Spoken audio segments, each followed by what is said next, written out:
there is a really high chance of seeing the Northern Lights again tonight. So I'm going to teach you how to photograph them. This is one I took last night. So first of all, what are the Northern Lights? It happens when charged particles from the sun interact with the Earth's atmosphere as a result of a solar storm. The particles are carried to the Earth by solar winds, which then hit the Earth's atmosphere.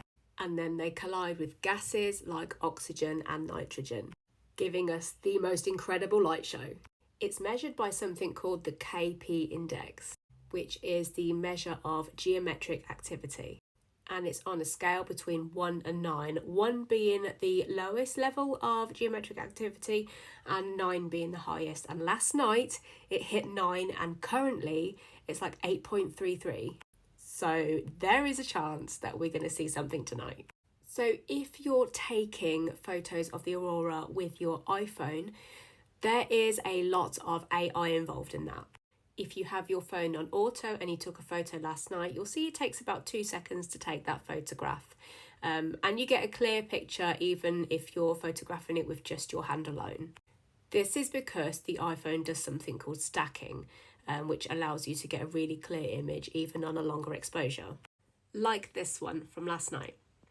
But if you want to photograph using your camera, there's a few things to consider.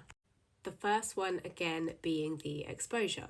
So to photograph the Northern Lights, I recommend having a longer exposure, again around 2 to 3 seconds, which means you need to use a tripod because otherwise your image will be very blurry. I recommend using a very sturdy tripod, and if possible, if you have a remote trigger, use that as well to avoid any movement. If you don't have a remote trigger, I recommend setting your camera on a timer for around maybe like 3 to 10 seconds. So when you start to take the exposure, you can just press the button, walk away, your camera will then stabilise before it takes the photo.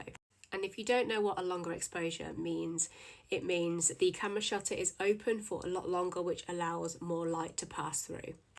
The next thing to consider is aperture, which refers to the amount of light that is allowed to pass through the lens onto the sensor or onto film if you're shooting film. And this is measured in f-stop. So the lower the f-stop, the wider your aperture will be. The best way to describe aperture as well is think of your pupils. The wider your pupils, the more light is going through.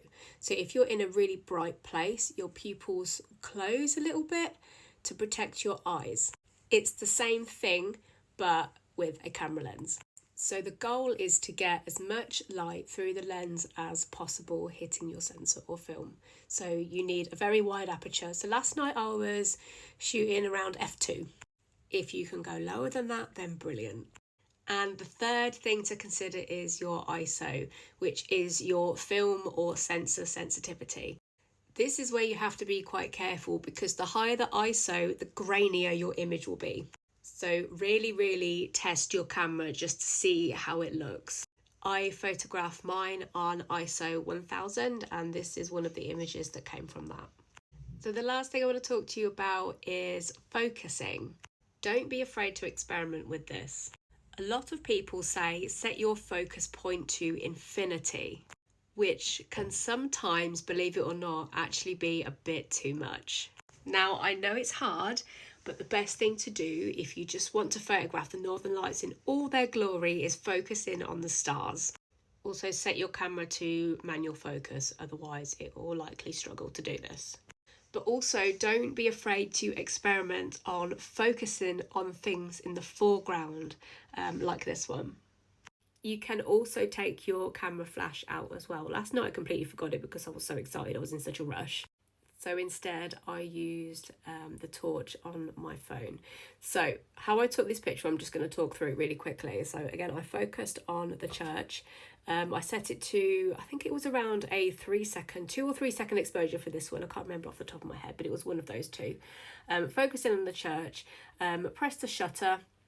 So obviously it was taking the photo, and then I got my phone, the torch on my phone, and shone it at the church for like a second and then stopped. And then this is how we got the lovely detail and highlights in the church here. You can see on this one there is a natural light source coming from the back and from the side, but there was nothing coming from the front. This church was pitch black from the angle that we were looking at it. So if you have extra lighting, don't feel afraid to experiment with it. And this is another one from last night as well.